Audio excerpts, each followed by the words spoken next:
this is Mala. Welcome back to our Malaka Tips channel.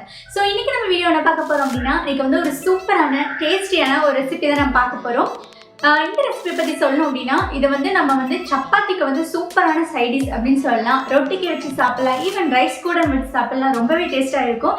So என்னன்னா, இன்னைக்கு நம்ம வந்து மஷ்ரூம் மசாலா தான் நம்ம செய்ய போறோம். மஷ்ரூம் கிரேவின்னு சொல்லலாம். ஆல்ரெடி நம்ம சேனல்ல வந்து ரோட்டுக்கடை வந்து காளான் மசாலா வந்து எப்படி செய்யணும் அப்படின்னு சொல்லி ஒரு வீடியோ வந்து போட்டிருக்கோம். ஸோ இதை வந்து நார்மலாக நம்ம வீட்டில் வந்து ஒரு சைட் டிஷ்ஷாக வந்து ரொம்ப குயிக்காக சுலபமாக செய்கிற மாதிரி நம்ம ஒரு வந்து கிரேவி தான் நமக்கு செய்ய போகிறோம். ஸோ டைம் வேஸ்ட் பண்ணாமல் சீக்கிரமாக வீடியோக்குள்ளே போகலாம். அதுக்கு முன்னாடி நம்ம மலாக்கா டிப்ஸ் சேனலுக்கு நீங்கள் புதுசுனா கீழே இருக்கிற ரெட் கலர் சப்ஸ்கிரைப் பட்டனை ப்ரெஸ் பண்ணிக்கோங்க. பக்கத்தில் இருக்கிற பெல் ஐக்கனையும் ப்ரெஸ் பண்ணிக்கோங்க. அப்போ தான் நான் போடுற வீடியோக்கெல்லாம் உடனுக்குடனே உங்களுக்கு நோட்டிஃபிகேஷன் வரும். இப்போ வாங்க குயிக்காக வீடியோக்குள்ளே போகலாம். மஷ்ரூம் மசாலா பண்ணுறதுக்கு ஒரு பேன் வச்சுருக்கேன். ஸோ அதில் 3 ஸ்பூன் ஆயில் விட்டுக்கலாம். ஆயில் சூடானதோ அதில் ஒரு பட்டை, 3 கிராம்பு, 2 ஏலக்காய் அதையும் ஆட் பண்ணிக்கிறேன். 1 ஸ்பூன் சோம்புவையும் ஆட் பண்ணிக்கலாம்.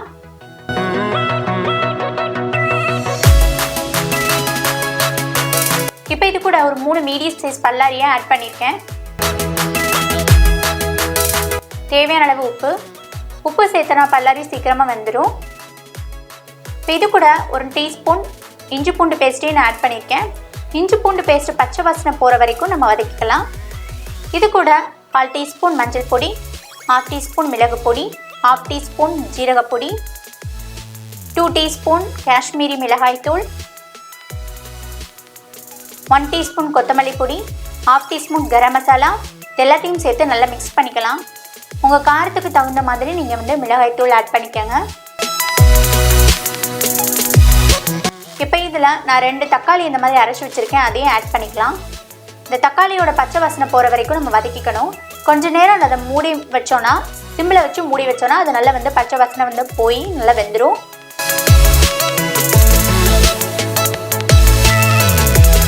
இது கூட நம்ம வந்து மஷ்ரூம் ஆட் பண்ணிக்கலாம். நான் அன்றைக்கி 400 கிராம் மஷ்ரூமை இந்த மாதிரி குட்டி குட்டியாக நறுக்கி வச்சுருக்கேன், அதையே ஆட் பண்ணிக்கலாம். இப்போ இந்த மசாலா எல்லா துண்டுகளையும் படுறபடி நம்ம கலந்து விட்டுக்கலாம்.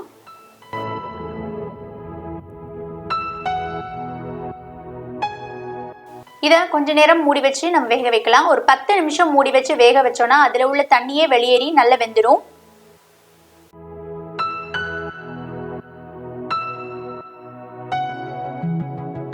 ஸோ இப்போது கிரேவி பதத்துக்கு வர்றதுக்காக நான் வந்து 1 கிளாஸ் வந்து தண்ணியை வந்து ஆட் பண்ணுறேன். ஆட் பண்ணி கொஞ்ச நேரம் மூடி வச்சு நம்ம வந்து வேக வைக்க போகிறோம். ஸோ இப்போ ஓப்பன் பண்ணி பார்க்கலாம். ரொம்பவே சுலபமான டேஸ்டியான நம்மளோட காளான் மசாலா வந்து ரெடி ஆகிடுச்சு. குறைந்த நேரம் தான் ஆகும், ஆனால் வந்து சூப்பரான டேஸ்ட்டில் நமக்கு வந்து ரெடி ஆகிடும். ஸோ உங்களுக்கு வந்து எந்த கன்சிஸ்டன்சிக்கு வேணுமோ அந்த அளவுக்கு நீங்கள் வந்து கொதிக்க விட்டுக்கலாம். உங்களுக்கு இன்னும் அது கிரேவி பதத்துக்கு வேணும்னா இன்னும் கொஞ்சம் நேரம் வந்து கொதிக்க விட்டுக்கலாம். ஃபைனலாக நான் வந்து கொத்தமல்லி தலையை வந்து தூவி விட்டுருக்கேன்.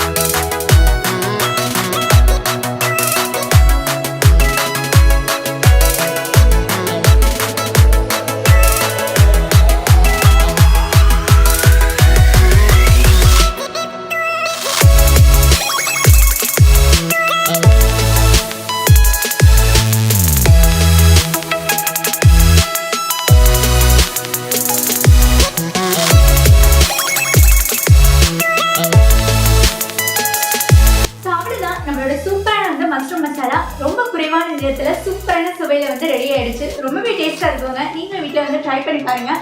ட்ரை பண்ணிட்டு எப்படி வந்துச்சு அப்படிங்கிறத வந்து நம்ம கமெண்ட்டில் வந்து கொடுங்க. ஸோ இந்த வீடியோ உங்களுக்கு பிடிச்சிருந்துச்சுன்னா உங்கள் அன்பை ஒரு லைக்காக கொடுங்க.